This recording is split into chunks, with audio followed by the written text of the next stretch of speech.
السلام علیکم ناظرین، خوش آمدید۔ ڈائبٹیز پاکستان کے فورم سے ہم آپ کی خدمت میں حاضر ہیں۔ یہ پروگرام ہم diabetics institute Pakistan 71 jail road Lahore کے اسٹوڈیو سے آپ کے لیے پیش کر رہے ہیں۔ منگل کو آپ سے ملاقات ہوتی ہے اور میرے ساتھ ہوتے ہیں کنسلٹنٹ ڈائبٹولوجسٹ، میڈیکل اسپیشلسٹ ڈاکٹر نوید شہزاد۔ آپ کے آنے کا بہت شکریہ۔ Thank you sir. ڈاکٹر نوید شہزاد کا مزید تعارف کراتا چلوں کہ آپ میو ہاسپٹل میں اینڈوکرینالوجی میں اپنی فیلوشپ کر رہے ہیں۔ یہاں پہ 71 جیل روڈ لاہور پہ آپ اپنی پریکٹس کرتے ہیں، ڈائبیٹکس کی بھی خدمت کرتے ہیں اور اینڈوکرینالوجی میں جو پرابلمز فیس کرتے ہیں لوگ ان کو بھی آپ ٹریٹ کرتے ہیں، علاج کرتے ہیں۔ اینڈوکرینالوجی کی وسیع تر فیلڈ کے بارے میں تھوڑی سی بات ہم ڈاکٹر نوید شہزاد سے سن لیتے ہیں اور پھر اس کے بعد جو آج جس موضوع پہ ہم بات کرنے والے ہیں اس پہ ہم فوکس کریں گے۔ ڈاکٹر صاحب یہ بتائیے گا کہ یہاں پہ کیونکہ ڈائبیٹکس کا علاج ہوتا ہے 71 جیل روڈ پہ ڈائبیٹکس انسٹیٹیوٹ پاکستان ڈپ میں، تو آپ جو ہے اینڈوکرینالوجی میں فیلوشپ کر رہے ہیں، ان کا آپس میں کنیکٹ کیا ہے، ربط کیا ہے؟ اچھا، جو ڈائبٹیز ہے وہ حصہ ہے اینڈوکرینالوجی کا۔ اینڈوکرینالوجی میں بنیادی طور پہ ہم نے ایک آدھے پروگرام میں پہلے بھی بات کی تھی کہ وہ باڈی کے جو ہارمونز ہیں، جو رطوبتیں خارج ہوتی ہیں، ڈفرینٹ قسم کے گلینڈز ہیں ہماری باڈی میں، ان سے جو رطوبتیں خارج ہوتی ہیں اور ان کے جسم پر کیا اثرات ہوتے ہیں، تو اس کے جو اسٹڈی کو ہم اینڈوکرینالوجی کہتے ہیں۔ تو ڈائبٹیز اس کا پارٹ ہے، کیونکہ ہمارے معاشرے میں ڈائبٹیز بہت زیادہ ہے، تقریباً جو ہے وہ کہتے ہیں اگر آپ اپنی پریکٹس دیکھیں تو اس میں 80% ڈائبٹیز کے پیشنٹ ہے۔ اس کی وجہ یہ ہے کہ ایک تو ڈائبٹیز بہت عام ہے، پھر یہ ہے کہ دوسرے امراض کی طرف جو اینڈوکرائن کے مسئلے ہیں، ہارمونز کے مسئلے ہیں، ان کی طرف لوگ اتنا دھیان بھی نہیں دیتے۔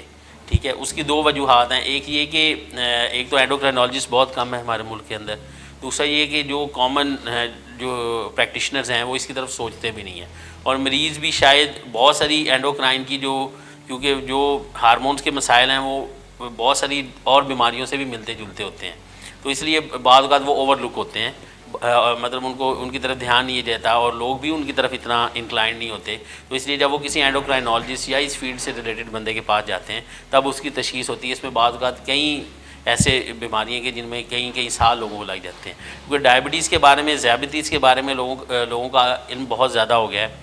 دوسرا یہ کہ اویئرنیس بھی بہت زیادہ ہے، آگہی اب پہلے سے بہت زیادہ ہے، تو لہٰذا جو ہے وہ لوگ اس مرض کی طرف زیادہ انکلائن ہے بجائے اس کی طرف۔ جی ڈاکٹر نوید شہزاد، آج جس موضوع پہ ہم بات کریں گے وہ تھائرائڈ ہے۔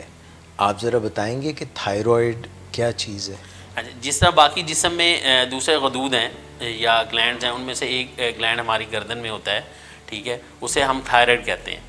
یہ جو غدود ہے اس کی بہت اہمیت ہے۔ اگر ہمارے دکھا سکیں ہمیں تصویر جو ہے وہ تھائرائڈ اسکرین کو بنا دیں، یہ دیکھیں، یہ بالکل گردن کے نیچے ہے ہمارے تھائرائڈ، اور یہ آپ دیکھیں کہ ایک بٹر فلائی کی طرح ہیں، جس طرح تتلی کے 2 پر ہوتے ہیں، اسی طرح اس کے 2 لوبس ہوتے ہیں، جسے ہم رائٹ اور لیفٹ لوب کہیں گے، ٹھیک ہے، اور درمیان میں یہ کنیکٹڈ ہوتا ہے، اس کو کہتے ہیں اسٹمس، جس کو برج کہہ سکتے ہیں۔ بعض اوقات ایک چھوٹا سا پارٹ اس کے ساتھ ہوتا ہے جسے پیرامڈل لوب بھی کہتے ہیں، وہ ایکسٹرا پارٹ ہو سکتا ہے۔ اگر آپ اس کی 2 تصویریں ہیں، ایک فرنٹ سے ایک بیک سے، اگر آپ بیک سے دیکھیں تو یلوش سے کلر کے 4 گلینڈز بھی ہمیں نظر آتے ہیں جنہیں پیراتھائرائڈ گلینڈ کہتے ہیں۔ ان کی بھی اپنی اہمیت ہے اور اس کو بھی ہم کسی پروگرام میں انشاءاللہ تعالیٰ اس کے اوپر بھی بات کریں گے۔ یہ جو گلینڈ ہے اس کی بہت اہمیت ہے ہماری گلے میں، یہ تقریباً باڈی کے ہر سسٹم کو اس کی ریگولیشن کے لیے امپورٹنٹ ہے، ٹھیک ہے، اور یہ ہمارے جسم میں مختلف کام جو ہے وہ سر انجام دیتا ہے، جس میں ہماری تقریباً جسم کے تمام بڑے بڑے اعضاء اس کی رطوبتوں سے جو ہے وہ اثر انداز ہوتے ہیں۔ تو ڈاکٹر صاحب آپ یہ فرمائیں گے کہ تھائرائڈ کا جو آپ نے ذکر کیا ہے اس کا مختلف گلینڈز کے اوپر کیا اثرات ہیں اور اس کے بدن کے اوپر کیا اثرات ہیں؟ اچھا، اگر ہم اس کو اس طرح دیکھ لیں کہ تھائرائڈ گلینڈ کی اہمیت ہمارے جسم میں کتنی زیادہ ہے یا وہ پھر کام کیا کرتا ہے، تو یہ ہے کہ تھائرائڈ گلینڈ کی اہمیت اس لیے زیادہ ہے کیونکہ یہ بیسیکلی اس کو بھی، جس طرح پیچوٹری ہمارا ماسٹر گلینڈ ہے تو یہ اس کے انڈر کنٹرول ہوتا ہے۔ پیچوٹری ایک دماغ کے اندر اسی طرح کا گلینڈ ہے، اس سے بھی رطوبتیں نکلتی ہیں، تو یہ کنٹرول ہوتا ہے پیچوٹری کی طرف، ٹھیک ہے، وہ اوپر سے سگنل دیتا ہے، پھر ہمارے جو گلے میں تھائرائڈ گلینڈ لگا ہے وہ آگے سے مختلف قسم کی رطوبتیں خارج کرے گا, وہ مختلف کام کرے گا. ان رطوبتوں کا جو مقصد ہے وہ نہ صرف انسان کے پیدا ہونے کے بعد ہوتا ہے, بلکہ بچہ جب ماں کے پیٹ کے اندر ہوتا ہے تو پھر بھی تھائرائڈ جو ہے وہ مدر کا بہت نارمل صورت میں ہونا بہت ضروری ہے, کیونکہ اس کا اثر بچے کے اوپر بھی ہوتا ہے. جیسے بچے کی ماں کے پیٹ کے اندر گروتھ ہے, ٹھیک ہے, اس کی نشو و نما ہے, پھر اس کے دماغ کی کیا کہتے ہیں ڈیولپمنٹ, نشو و نما کے اوپر تھائرائڈ کا اثر ہے. یہ ہم نے شارٹ سیچر جو قد چھوٹے ہونے میں بھی ہم نے کہا تھا کہ جب ہم کسی کو اسیس کریں گے تو ہم اس کی بچپن کی ہسٹری بھی لیں گے اور اس کو پھر تھائرائڈ بھی اس میں چیک کریں گے, کیونکہ اس کا گروتھ میں بھی حصہ ہے ہماری جو نشو و نما میں بھی. پھر اگر انسانی جسم میں دیکھ لیں تو ہمارے جسم کا جو ہے وہ کیا کہتے ہیں دل کی دھڑکن, دل پہ اثرات ہیں, اس کی دل کی دھڑکن کو تیز سلو ہو جانا, بلڈ پریشر پہ اثرات ہیں. پھر ہماری انتھڑیوں کی جو ہے وہ اندر جو اسے موومنٹ کہتے ہیں حرکت, اس کے اوپر اثرات ہیں. اگر یہ زیادہ کم ہوتا ہے تو اس سے انتھڑیوں کی جو اندر جو حرکت ہے اس پہ بھی اثر ہوتا ہے. پھر ہماری جلد پہ اثرات ہیں. اس کے بعد ہمارے جسم کا ٹیمپریچر جو ہے وہ ریگولیشن یعنی کہ درجہ حرارت کو نارمل رکھنے میں اس کا رول ہے. پھر دماغ میں رول ہے. پھر اس کی انٹریکشن دوسرے ہارمون سے بھی ہے. جیسے اگر کسی مریض میں ہم تھائرائڈ کم یا زیادہ ہوتی ہے تو اس کی شوگر پہ اثرات آ سکتے ہیں. پھر یہ ہے کہ جو ریپروڈکٹیو سسٹم ہے جو جس سے انفرٹیلٹی یا جسے ہم یہ کہتے ہیں کہ بچے کا نہ ہونا, ٹھیک ہے, اس کے اوپر اثرات ہیں. دونوں میں, مرد اور عورتوں دونوں میں اس کے اثرات ہیں. اس کو بھی ہم انشاءاللہ تعالیٰ آگے اس کو بھی الیبوریٹ کریں گے. تو جسم کا کوئی ایسا حصہ نہیں ہے کہ جو اس سے جو ہے وہ کیا کہتے ہیں آنکھیں چرا سکے. یہ اتنا اہم گلینڈ ہے. زبردست. ڈاکٹر نوید شہزاد یہ بتائیے گا کہ تھائرائڈ گلینڈ جو ہے کوئی ایسی بیماری, کوئی ایسا جسم کا فیل بھی ہے جو اس کو متاثر کر سکتا ہے, جو اس کے اوپر اثر انداز ہو سکتا ہے اس کے کام کاج پہ؟ اچھا, ڈفرینٹ چیزیں ہیں اس کے اوپر ہماری. جو تھائرائڈ کام نہ کرنے کی وجوہات ہیں اس میں ہم جو ہے وہ مختلف کیٹیگریز میں بھی اسے ڈیوائڈ کرتے ہوتے ہیں. جو عام طور پہ ہمارے ہاں جو ہے وہ جو تھائرائڈ کا کام نہ کرنا, اس کی ایک تو وجہ یہ ہو سکتی ہے کہ گلینڈ میں کوئی خرابی ہو سکتی ہے. مطلب جو ہمارا غدود ہے وہ کسی بھی وجوہات سے, چاہے وہ غدود کے اندر کی بیماری ہے, چاہے وہ باہر سے بیماری آ رہی ہے, ٹھیک ہے, پھر بعد کوئی ہم دوائی لے رہے ہیں اس سے افیکٹ ہو سکتا ہے. اور بعض اوقات جو ہمارے ہاں لوگ آیوڈین ملا نمک جو ہے وہ آیوڈائڈ بھی زیادہ استعمال کریں, آیوڈین بھی, تو وہ بھی اس کی جو ہے وہ کیا کہتے ہیں کام کو متاثر کر سکتی ہے. تو اگر آیوڈین کی کمی ہو جائے, جیسے وہ کہتے ہیں جی پہاڑی علاقوں میں کمی ہوتی ہے, اس میں اس میں دونوں صورتوں میں ہوتا ہے. اگر آیوڈین کی جو ہے وہ کمی بھی ہو تو اس کے اندر بھی گلینڈ افیکٹ ہوگا. اگر آپ زیادتی بھی لیں گے تو اس میں بھی گلینڈ افیکٹ ہوگا. آیوڈین کا رول کیا ہے, اس سے تھائرائڈ سے تعلق کیا ہے؟ آیوڈین کا تھائرائڈ سے یہ تعلق ہے کہ جو تھائرائڈ آگے اپنی رطوبتیں بناتا ہے اس میں مین جو پریکرسر یعنی کہ جو مین چیز ہے, جیسے اگر ہم کھانا بناتے ہیں تو اس میں مین آئٹم نمک ہے, تو اسی طرح تھائرائڈ جو رطوبتیں بناتا ہے اس میں سے جو مین پریکرسر ہے وہ آیوڈائڈ ہے, بیسیکلی آیوڈین ہے. وہ اندر جاتا ہے, گلینڈ کے اندر جاتا ہے, غدود کے اندر, اس میں مختلف قسم کے ریئیکشن ہوتے ہیں, کیمیائی جو ہے ریئیکشن ہوتے ہیں. اس کے بعد ہارمونز بنتے ہیں جنہیں ہم تھائرائڈ کی رطوبتیں کہتے ہیں. جسے اگر ہم عام روٹین میں کہیں تو جیسے ہم ٹیسٹ کراتے ہیں مریض کے, اسے ہم T3 اور T4 جسے ہم کہتے ہیں, یہ دو جو ہے وہ رطوبتیں نکلتی ہیں مینلی جو ہے وہ تھائرائڈ سے, جو کہ اثر انداز ہوتی ہیں جسم کے ڈفرینٹ حصوں کے اوپر. اس میں سے جو مین انگریڈینٹ ہے, جو مین ہارمون ہے وہ T4 ہے, ٹھیک ہے. اور ان کی کیونکہ تھوڑا سا ساخت میں فرق ہوتا ہے, تو کسی میں 2 مالیکول لگے ہوں گے, کسی میں 3 ہوں گے, کسی میں 4 ہوں گے. 4 لگے ہوں گے تو ہم اس کو T4 کہیں گے, 3 لگیں ہوں گے تو پھر اس کو ہم T3 کہیں گے. ایکٹیو T4 ہوتا ہے, ایکٹیو کا کیا مطلب؟ ایکٹیو کا یہ مطلب ہے کہ وہ رطوبت تھائرائڈ کی جو کہ ہمارے جسم کے مختلف جو کام ہیں ان کو, یا جو تھائرائڈ کے ذمہ کام اللہ تعالیٰ نے لگائے ہوئے ہیں یا ہمارے جسم میں اس کے جو کام ہے اس کو جو ہے وہ انجام دے. T4 وہ مالیکول ہے کہ جس نے 90% سے زیادہ جا کے جسم کے مختلف حصوں پہ لگنا ہے, چاہے وہ ہمارے دماغ کو کنٹرول کرے, چاہے وہ ہمارے جسم کے ٹیمپریچر کو کنٹرول کر رہا ہو, چاہے ہماری ڈیولپمنٹ کے ساتھ ہو. T4 جو ہے وہ رطوبت ہے جس نے سارے تھائرائڈ کے کام کرے, اس لیے اس کو ہم ایکٹیو کہتے ہیں, ٹھیک ہے. ایکٹیو کا یہ مطلب یہ ایکٹیولی پارٹیسپیٹ کرے گا ہمارے جسم کی مختلف جو ہے وہ کاموں کے اندر. آپ نے فرمایا کہ یہ جو باقی ہمارے جسم کے گلینڈز ہیں ان کے ساتھ بھی کوآرڈینیٹ کرتا ہے, تو کیا یہ کوئی پیغام رسانی کے ذریعے بتاتا ہے کہ اب مقدار کم کر دیں, زیادہ کر دیں؟ ہاں, اب یہ دیکھیں گے کہ اگر بعض چیزیں ایسی ہوتی ہیں, جیسے ہم مثال لیتے ہیں ڈائبٹیز کے اندر. اب ڈائبٹیز کے اندر اگر تھائرائڈ ہارمون کام کر رہا ہے تو مریض کیا ہوتا ہے, مریض کے باڈی کے اندر جو ہے وہ گلوکوز کی یوٹیلائزیشن نہیں ہوتی, باڈی ٹھنڈی ہو جاتی ہے, تو اس کی وجہ سے پیشنٹ کو ہائپوگلائسیمیا کا رسک ہوتا ہے. ٹھیک ہے, اسی طرح اگر ایکٹیولی کام کر رہا ہے, یعنی کہ باڈی بہت تیز باڈی یوٹیلائز کر رہی ہے, اور باڈی کا جسے ہم نے کہا کہ ہمارے درجہ حرارت کو کنٹرول کرتی ہے, اس میں ایک ہی چیز ہوتی ہے میٹابولک ریٹ, یعنی کہ ہمارے جسم میں جو انرجی پیدا کرنے کا جو سسٹم ہے پر ڈے یا 24 آورس کہتے ہیں کہ جو اس کو بھی یہ کنٹرول کرتا ہے. تو بعض کا یہ ہوتا ہے کہ جب حد سے زیادہ کام کرتا ہے تو ہمیں انرجی زیادہ ایکسپینڈیچر ہوتا ہے, مطلب توانائی زیادہ لگتی ہے, تو اس میں کیا ہوتا ہے جسم میں ایسی چینجز آتی ہیں جس سے کیا ہوتا ہے شوگرز کے لیول بڑھنے شروع ہو جاتے ہیں. ٹھیک ہے ڈاکٹر صاحب, کئی لوگوں کی گردن بڑی موٹی ایسے اس کو گلڈ سا کہتے ہیں, وہ کیا ہوتا ہے, اس کا بھی اس سے کوئی تعلق؟ اس کا بھی اسے جیسے آپ نے کہا کہ جو ہے وہ آیوڈین کی کمی کی وجہ سے گلڈ ہو جاتا ہے. ٹھیک ہے, اسی طرح ہائپو تھائرائڈ دونوں صورتوں میں آ سکتا ہے آپ کے پاس, بغیر گلے میں سوزش کے بھی آ سکتا ہے.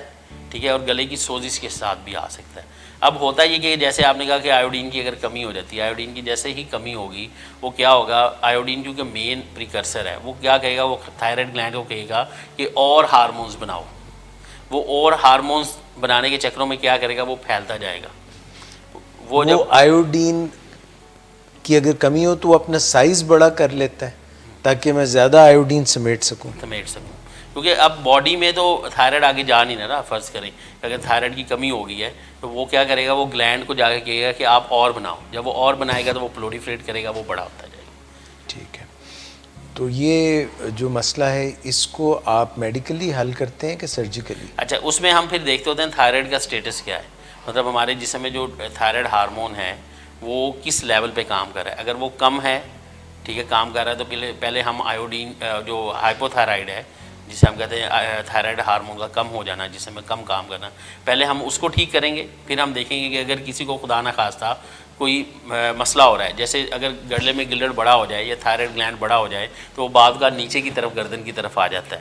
اس سے کیا ہوتا ہے, آواز دبتی ہے لوگوں کو, بعد کا غذا والی نالی دبنی شروع, سانس والی دبنی شروع ہو جاتی ہے. پھر اس صورت میں ہم کیا کرتے ہیں کہ مریض جب ایک ہمارے سرٹن کرائٹیریا پہ پورا اترے پھر اس کی سرجری بھی کرا دیتے ہیں. کاسمیٹک ریزن بھی ہوتی ہیں سرجری کی.